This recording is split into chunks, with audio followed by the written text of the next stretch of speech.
Make it so. Yes.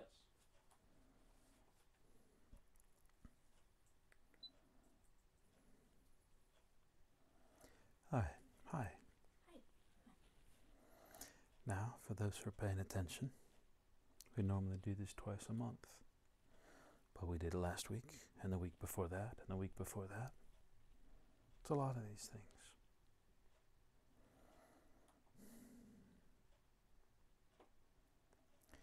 If I were allowed to make the decision, I would change the calendar the world is using at present. And I would call this year one. This is the beginning. This is, in essence, the first year of the new world. Now, the Mayan calendar and all that stuff, you can argue details. I don't care about all the details. The work that we did, the big piece that finished on the 28th of December 2012, was in essence the end of the world that was. And this is the beginning of something new. I suppose if you're a fussy mathematician type, you might want to call it year zero. No, you can call last year year zero.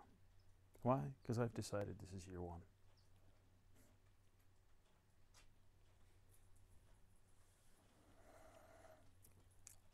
And as such, this time right now, this is the first time we've gotten together to talk in the new year, in the new world. In year 2, year 3, there's lots of years that come after, but this is the first time in year 1, in this new world, that we get to sit down and share some things.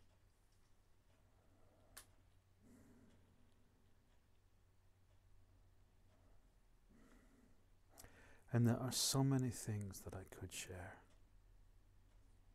There's no lack of wonderful things to learn, to experience, to grow into and grow through and leave behind.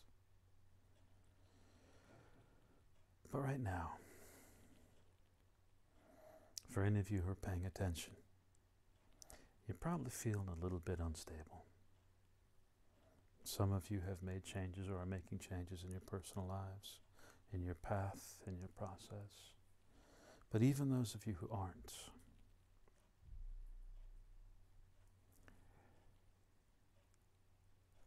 the world as you know it ended. It closed down like a shop closing its doors for the night. Around the 21st of December 2012. And everybody had a brief vacation, everybody but me, until December 28th, and then something new began. So that time, the month, 2 months before December 21st, there were messy times. A lot of stuff rushing to get done before the deadline. Right, like a big newspaper, rushing to get everything to the presses before printing time. Like a group of teenagers working on a Friday night, rushing to get it all done before they go party. There was a lot of movements. And that time between the 21st and the 28th was a time when everybody was feeling squeezed, compressed. Not because of what you were doing, but because of what we were doing. And since the 28th of December 2012 was basically January 1st to year 1. Since then, it's gone from a very tight focus to expanding outward, to setting the course that we intend the world follow for the next perhaps 10, 12,000 years. A long time. And so when it starts from a single narrow point and starts expanding out to include everything that you know, and it does all this in a week, you can see that that's a lot of movement, a lot of things happening. And so given the last 2 months of last year and the last 2 weeks and all the change, every one of you should be looking in the mirror saying, it's okay. I know you're feeling messy. Stop fussing. Your whole world just made a 90-degree turn. Right? Everything's different. Nothing is what you knew anymore. Everything has changed, and you went through a lot. This creates a little inner turmoil. Don't.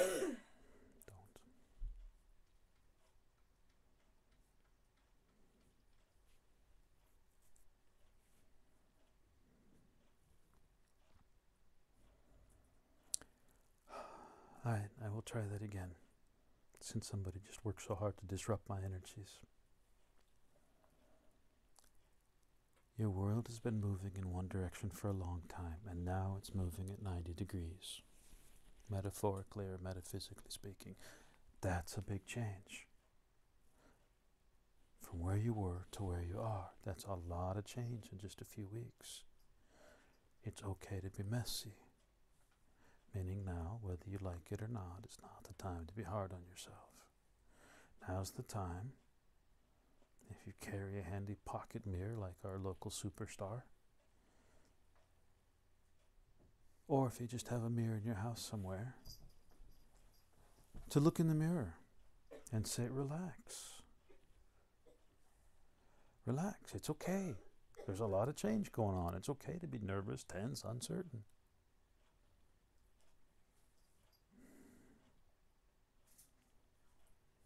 It's a bit like riding some sort of roller coaster, and there's ups and downs, but all of a sudden it makes that incredibly tight, high-speed turn, and you get thrown out to the side of the car. This is what you went through. Now, the good news, it's okay to relax. The messy news, you have a bunch of habits around you, things built into your energy. You have habits and patterns in the way you think. You have energies that you held 7 years ago when you were, growing the cells and the bones in your body, and 2 years ago when you're growing the cells in the muscles.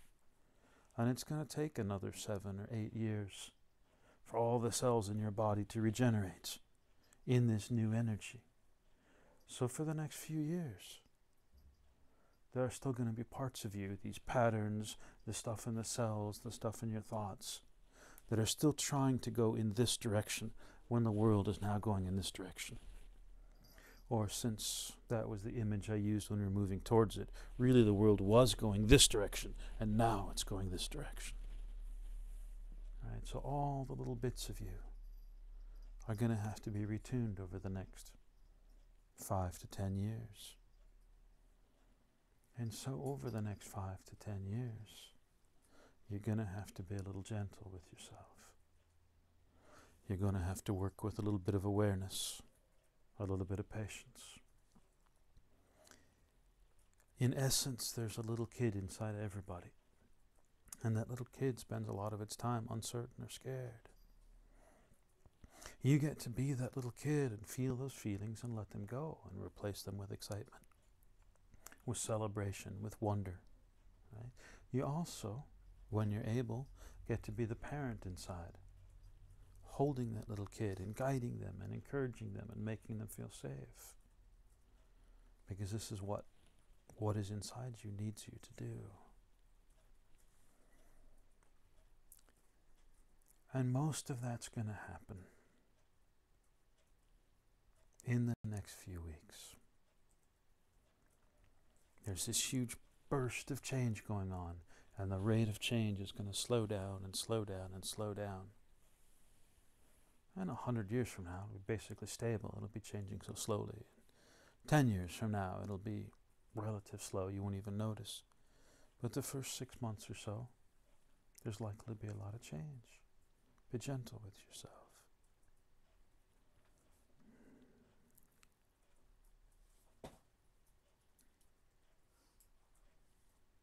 Now, if you're paying attention, you may be reading the newspaper or looking at the news or just looking out your window and saying, it doesn't look different. I still see the same stuff in the newspaper.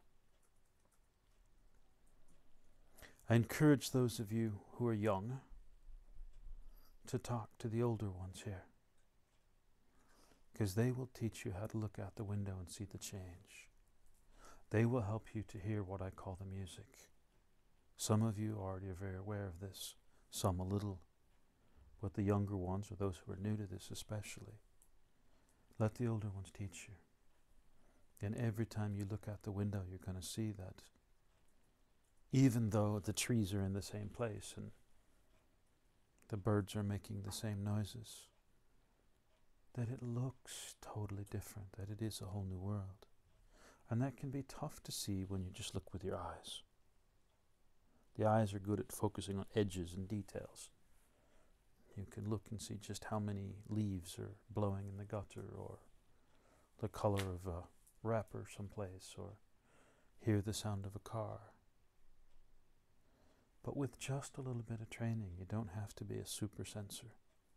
With just a little bit of training, every single one of you can learn to hear the music out there, can learn to see the new energies, can feel how astoundingly different it is. It's enough now for those who are aware to walk outside your front door and take a deep breath and ground and relax and say, wow, it feels so different. I don't understand it, but it feels so amazing. And if you have trouble with that one, go walk in a park, in a forest, go walk along the ocean, go stand in a cornfield. Yeah. Fields are kind of organized and formal, but someplace where nature's a little more alive. And there it's easier to hear the music. There it's easier to breathe the new energies. And this is an excellent way to get started.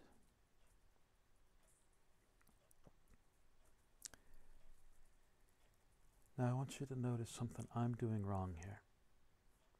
And I'm going to tell you so that you can do it right. Now, if you're not aware, a huge amount of change has happened in the last 2 months. And it has taken immense effort. Immense effort. Today was the first time in a long time that I have been strong enough to stand up long enough to take a shower. This has been hard on me, right? And the result of this is that I'm moving a bit slowly and speaking a bit softly. But this really isn't right for the new energies. This is not a small, gentle, relaxed change. This is, if you know what a tsunami is, a huge wave of water rushing in. Imagine, relax, boy. Imagine if you've ever been to a place like New York with its very tall buildings. Imagine a wave of water taller than the buildings in New York, rushing in so the entire city's now underwater. You might think, oh, that's terrible. But imagine that you're a fish. You've been living in the sewers of New York, or you've been trying to survive in a puddle, or laying in the mud, flopping, gasping for breath. This huge wave of water washes over. At first, oh my goodness, it's noise and chaos and everything's all over the place and you're getting spun end over end. But when you stop the panic, you realize for the first time in your lives, you can take a deep breath. For the first time, and as long as your memory holds, you can just breathe. You can move freely. You can dance within this new space. Like a fish that's been trying to survive in a little puddle. Suddenly you've got water everywhere. This is the size of the change. It's huge. And so if you're aware and you're feeling a bit tossed end over end, yeah, well, if you want to panic, go ahead and panic for a moment. And then when you're done, stop. And look around and swim around and hear the music and feel the energies and breathe. Realize.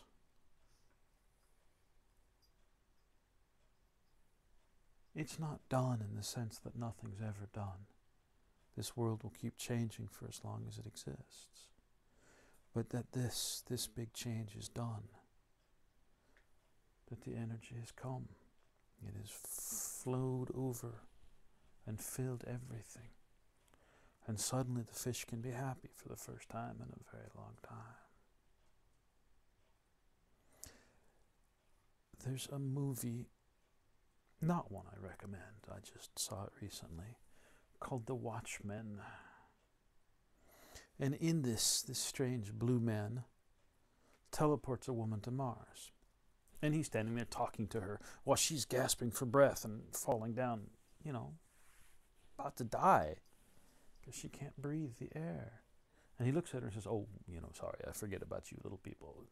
And he creates a little magic bubble and fills it with air, and suddenly she can breathe. This is a bit what it should feel like. Like part of you, your whole life. If you look inside, I think most of you will find this. Part of you feels like you don't belong. Part of you feels like this world is strange. Like you're an alien, or your parents were aliens, or everybody else is an alien and you're human. You just feel like you don't fit. Nothing's right. You feel like a fish out of water. Many of you have said, "I want to go home. I don't know what home is or where home is, but I don't belong here. This is all wrong. I want to go home." You're like that woman on the surface of Mars, gasping, trying to breathe in a setting she wasn't designed for. Well, the air's back.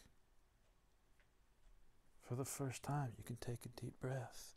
And that feeling you've had, if you're 80 years old, you may have had this feeling for 80 years. This feeling that you don't belong, that it doesn't make sense, that none of this is right. You can let this feeling go now. You can walk outside right now. Well, you can wait till I'm finished talking if you like. But you can walk outside right now and take a deep breath and say, "Oh my goodness, I do belong here. This is right. This is amazing." And all the people who did belong in the old energies, the ones who've prospered by running businesses that take advantage of everyone else.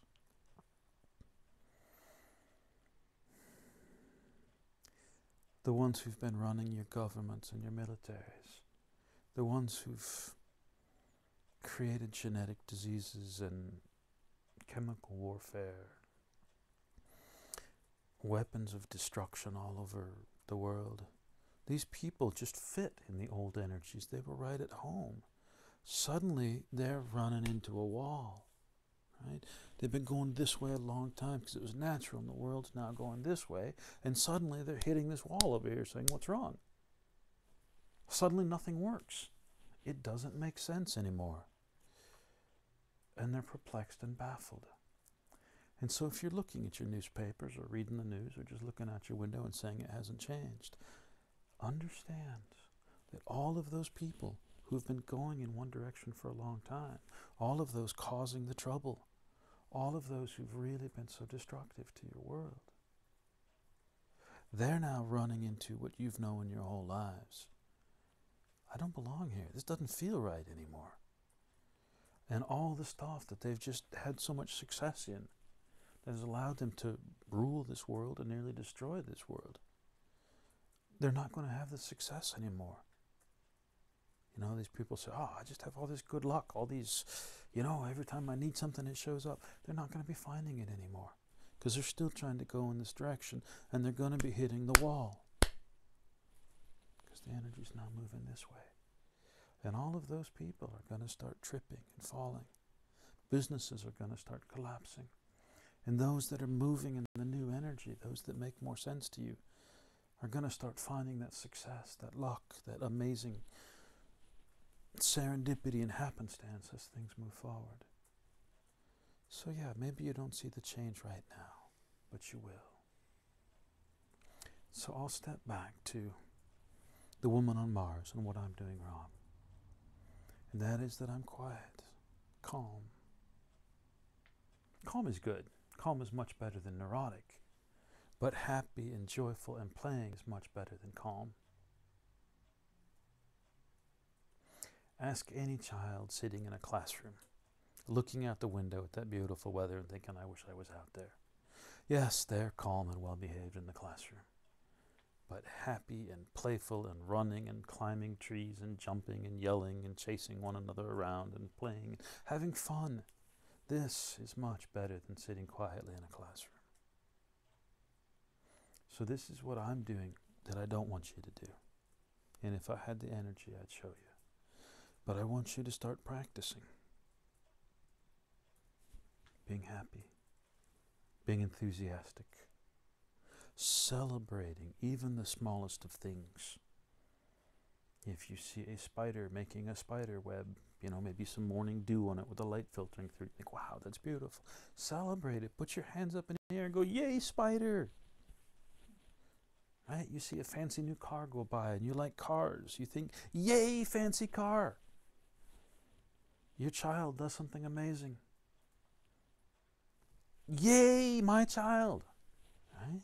You see something good in the news, which is rare. They don't like to publish those things, but you go, yay, something good. This is the attitude I want you to practice. The play, the fun, the excitement, the celebration. Now understand that in your past, excitement has been fear. And fear leading to anxiety, anxiety leading to anger and tension, often leading to aggression or violence. And whether we like it or not, that violence that comes out is often directed at those closest to us. We fight with our spouses, our children, our parents, our co-workers. This is what you know as excitement. There's calm, and the excitement is all shadow. At this point, that should be changed. You still got the old habits. You can still do the old things sometimes. But now's the time to start practicing excitement from a whole new perspective. Start here with a sense of yay, even if it's a tiny sense, or the sense of yay. And bring that excitement up. And from the yay comes the play. And from the play comes the fun. And with the fun comes the sense of wonder and magic at the beauty in the world, in one another, at everything around you. And this is not natural. This is, for most of you, learning to speak a second language. It's, go back to New York for a moment. It's like my fish splashing in a puddle that's not deep enough to swim in. It's learned all of these techniques for survival. It's got to learn to swim and jump and splash and play again. You'll get to learn these things for your children and your children's children. This will be easy. They'll be born and raised in this. And when your children have children, they will be born and raised in it, and raised by people who were born and raised in it. And those folks, it'll just be natural. You guys get to relearn. You get to learn to play and to celebrate and have fun. Now, if I'm jumping around a bit, you know why. There is an idea that people are serious and focused and get things done, and there are people playing and having fun. Now, I did some study on this a few years back, and when I study things, I read a lot of sources and do some intense study. And they said most people at work, when they're working and serious, they're reading their email. They're surfing porn on the internet. They're talking to their coworkers. They're hanging out at the water cooler. There is no focus or intensity. If you want to see focus or intensity, you need to see people with their hobbies. Take someone who's going through the day saying, oh, another hour and I can get out of here. And put them on the racquetball court or the squash court or the tennis courts. And they suddenly have this intensity and focus and passion, and nothing will break that. Right? This is the intensity we're looking for, and that intensity doesn't come with work and focus and discipline and serious. It comes with play.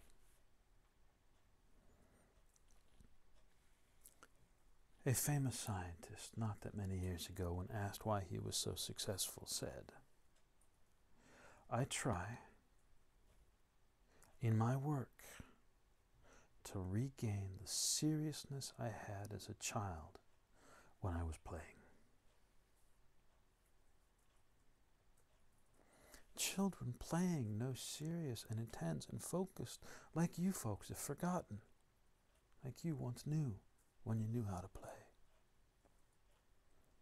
So as you approach this new energy, find that fun and that excitement and that celebration and that yay, and let it come up to higher and higher levels until it evokes as this passionate and powerful response to the world.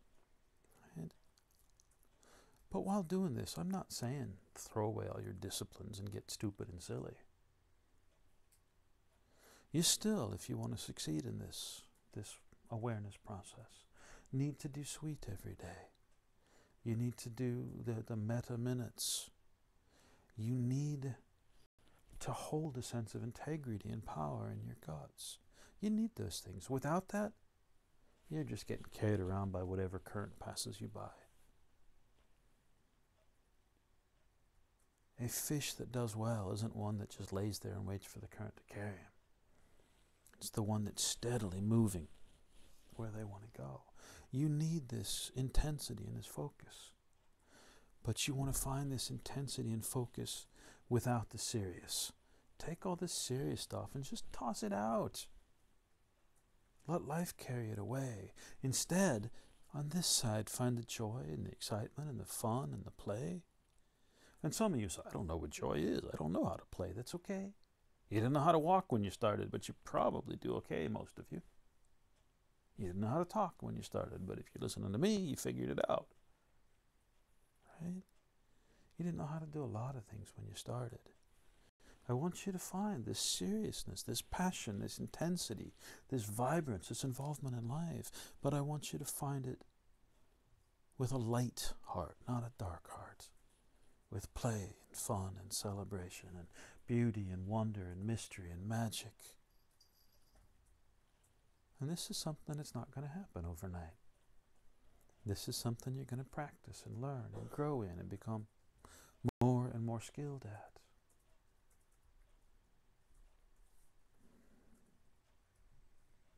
And so I want you to practice. And I want you to practice as serious, as intensely, as focused as possible, but without the grumpy kind of serious. More the playful, intense serious that as a child has when they're playing pirates or playing that they're astronauts or playing that they're firemen or whatever it is they're imagining on that day. They have an intensity about them. And they don't want to be interrupted. They love what they're doing. We're playing Lion King today. And don't tell them they're not on the savannah somewhere. They don't want to hear that. They're focused. Right? But it's not a focus that comes from fear, anger, from some teacher saying, "Sit down in alphabetical order or I'll hit you with a ruler." It comes from this sense of play. It is so exciting and wonderful to be Simba or Harry Potter or whatever you're being in that moment as a small child. This is what you're looking for. Quiet and calm are good. I recommend quiet and calm for everybody. But while they can be wonderful things to do sometimes, when you're sleeping, quiet and calm are really useful. They can become horribly addictive drugs. We don't want a world full of Zen monks. Yeah, some Zen monks are good. You know, everybody needs a few. We don't want a world full of people who float this far above the floor in a kind of deep meditation. It's not what humans are good at. Humans are good at creativity, at creating, at passion, at making, at play. This is what we need to become good at. So yeah, explore quiet, calm, celebrate them. But don't make them your goal. Make them a way to sit for a time and listen, a way to recharge, a way to feel and sense, hear the song. And when you're done, then make some noise. Play. Dance, jump, shout, run. If any of you have worked with little kids, think about this. How often do you see them walking anywhere? Little kids think, I'm here, suddenly I want to be there, and they get up and run across the room. Why don't adults do that? Oh, I'm tired, my back hurts, I've had a hard day, I'm frustrated and grumpy. Adults don't run anymore. Oh, my knees hurt when I run. Children run everywhere. Not because they're on a schedule. No, oh, well, it's, 9:07 a.m. I need to be there. It's just, oh, there, that's cool. Oh. And then they're there and think, I don't know why I'm here, but there's cool. And they run there, and then they run there. Children don't walk, they run. Not because they're desperate or afraid, but because they're so excited about life, they don't want to waste a moment of it. This is what you're looking for. And since most of you are not children, you've forgotten all about this. This is the time to study the children as your teachers. Go sit outside a park or a playground. If you have kids, watch them. If you have friends who have kids, hang out with them. And I'm not really talking 8 to 10, because by then it's too late. 5 and under. Birth to 5 is when they really know the joy. And this time that many parents call the terrible twos. This is my favorite age. It's at 2 that the child says, you know what? I'm tired of you making all my decisions. This is my life and I'm going to live it my way. It's not terrible. It's this wonderful, magical waking up of a child's independence. And most parents don't want independent children. They say, sit down, shut up, behave. Don't do that, you'll break that. Don't climb on that, you'll get hurt. You should be seen and not heard. All this nonsense that parents say when they're trying to break the spirit of a child like someone breaks a horse. Right? That terrible twos is a wonderful time. So really watch, if you can, between that wonderful age of 2 and that age at 5, where they're starting to get into the school system and get formalized and taught how they should behave and follow all the rules. In between there's this amazing window where they don't care about the rules. They're old enough to communicate the basics of what they need. They're healthy enough to climb and run and jump. They're smart enough to figure out games to play, but they're not so smart. They're caught in the drama and the silliness. They just play. They just live. If there's drama in their life, it's because they create it. I'm going to be Robin Hood today. I'm going to be Captain Hook. It doesn't matter. They're from different mythologies. Children don't care. They just want to play. And they do this. They create this, you might call it drama, but it's drama like you'd find in a good theater or a good movie. I'm going to be Robin Hood, and I'm going to mean it. And they're going to do all that they can to create that and to be it and to celebrate it. And this magical window between 2 and 5 is when they are so awesome at it. When they've developed enough to be able to express it and society hasn't yet really broken them down. These are the ones who should be your teachers. These are the ones you should be walking around behind and just taking notes. What did they do? Why did they do that? Can I do that? How do I apply that in my life? And you know what? You don't want to get all serious.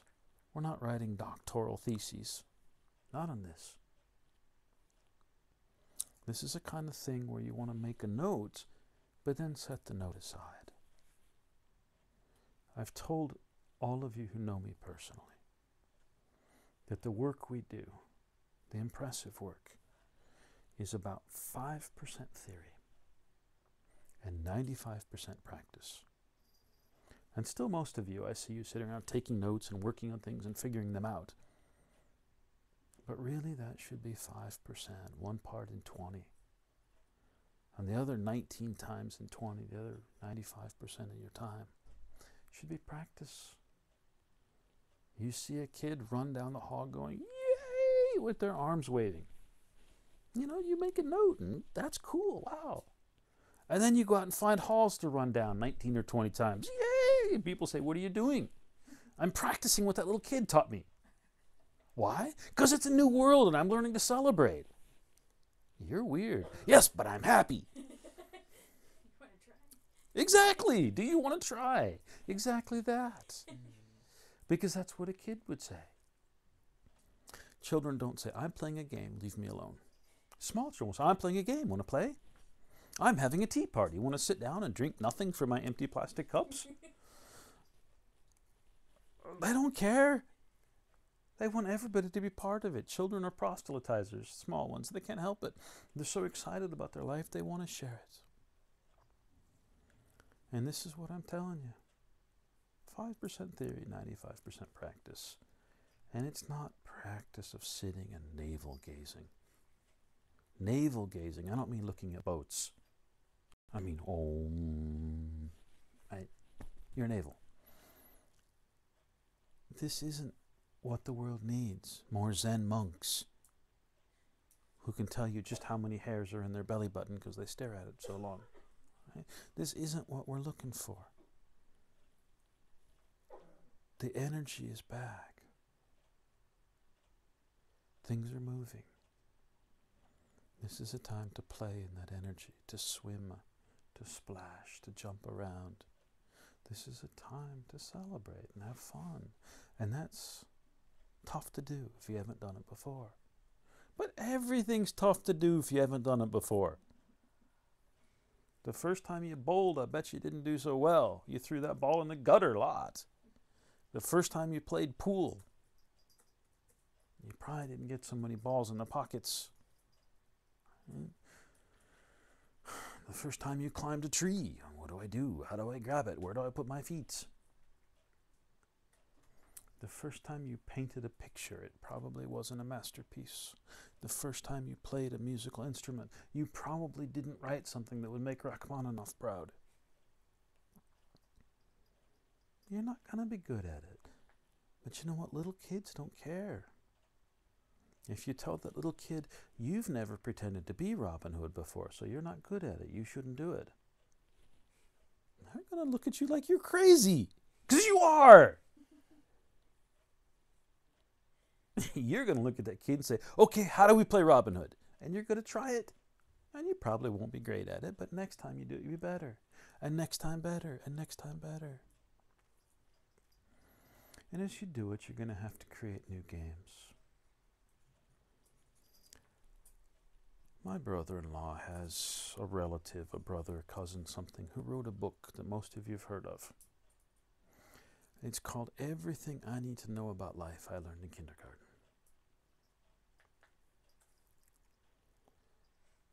This is kind of what I'm telling you. The idea is in that book. What you need to know about life you want to learn from the folks in kindergarten. He tells a story in there. A beautiful and likely apocryphal story, but, you know, fun nonetheless. Of how when he was sitting and writing in this book, he looked out the window and he saw the neighborhood kids playing hide and seek. And he said there was one kid hiding in a pile of leaves outside his window. He said, isn't that always the way? There's always that one kid who hides too well and nobody can find him. And he's looking at all these other kids that are running around looking, and eventually they get kind of bored and frustrated because they can't find him. And they give up.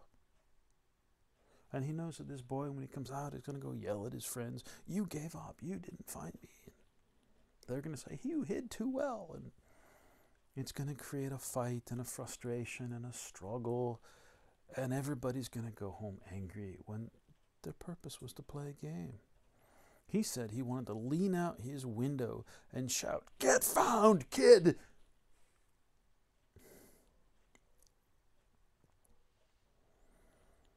he said, now he was a religious man, so he references God.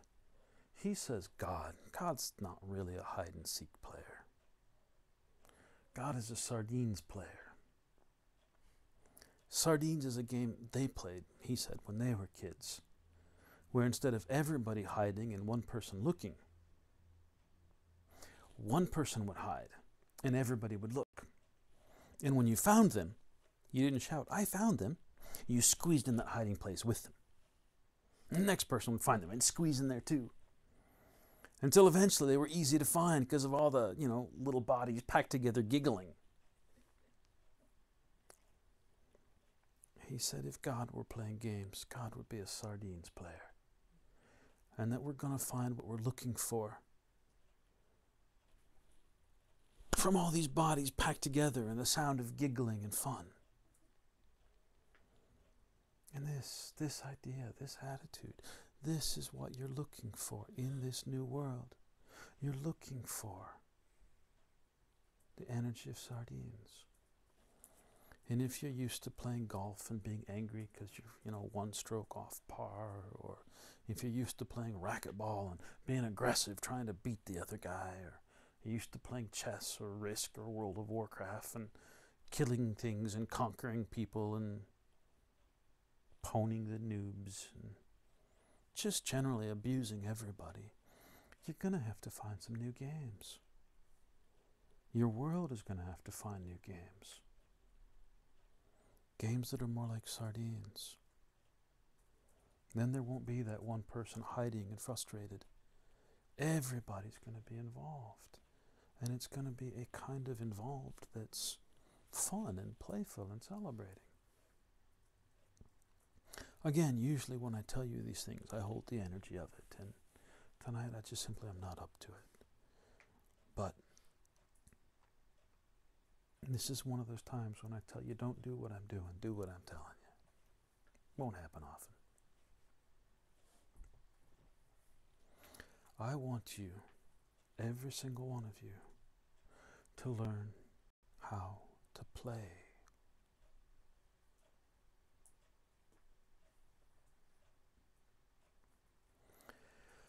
There is, a book I have read many times, more than any other, by Richard Bach, called Illusions.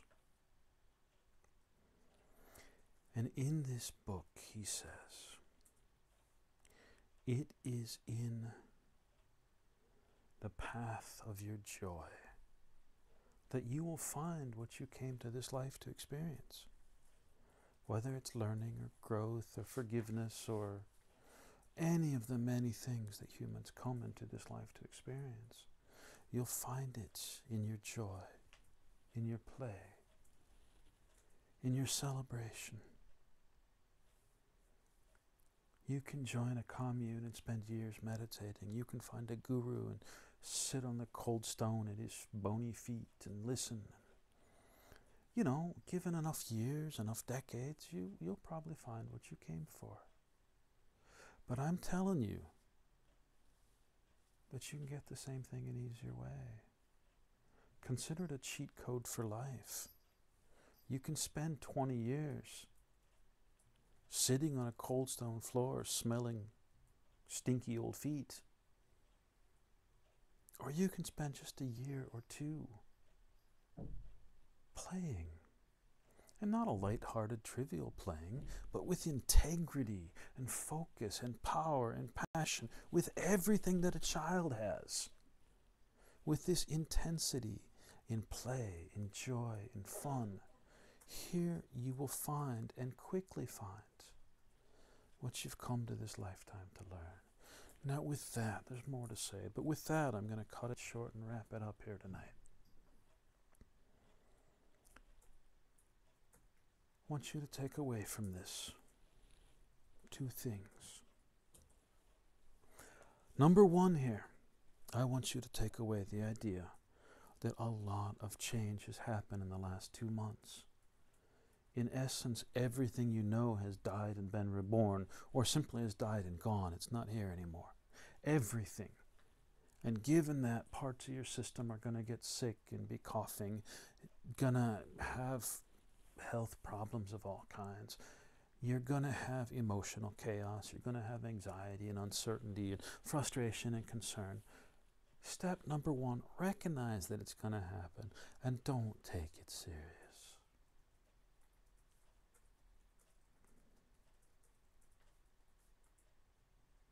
Big changes traumatize the system, and the system panics a bit, and all of these emotional and physical symptoms come out.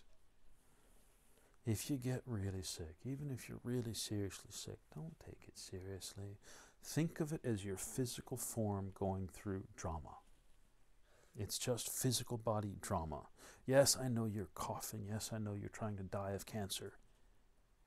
It's just your physical body going through drama, saying, I can't handle it. It's too much. I don't know what to do. Yeah.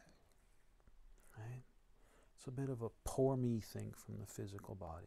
And don't be angry at your physical body. It's scared and overwhelmed. And the same with the emotions. Don't be angry or frustrated with the child part within.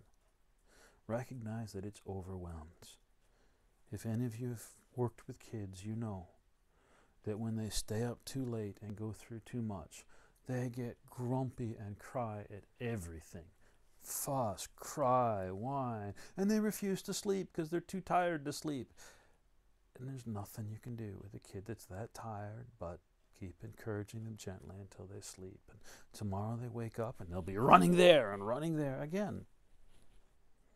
This is what I'm telling you to do with the inner child, the emotional part, and with the physical stuff. Don't take it seriously. Parent it gently but firmly, and bring it back into the second point. And the second point is that this new energy isn't made to be taken seriously. It's made to be played with, danced with. And it doesn't just have to be child games. You're welcome to get drunk out of your mind and go act stupid on a dance floor. That's fine. If you're doing it from a sense of play. You pick a complete stranger and take them home and have crazy sex for a few hours. That's fine. I'm not telling you to always go out and play tag. You can even play racquetball or chess or World of Warcraft if you can find a way to do that in the new energy. You can do this. But this is the second point here. It needs to be done with this childlike sense of play. The anger, the frustration, the bitterness, the old way, this is childish. Right? I'm not telling you to be childish, I'm telling you to be childlike. Childish is all the worst of a kid. Out of control, screaming, kicking their feet, frustrated. Childlike is all the best of a kid. All the magic they have to teach you. Right? So take these 2 points away with you. The drama's going to come. Big changes cause messiness. Don't take it seriously. In everything you do, play, have fun, celebrate, look for the miracles and be part of them. And with that, good night.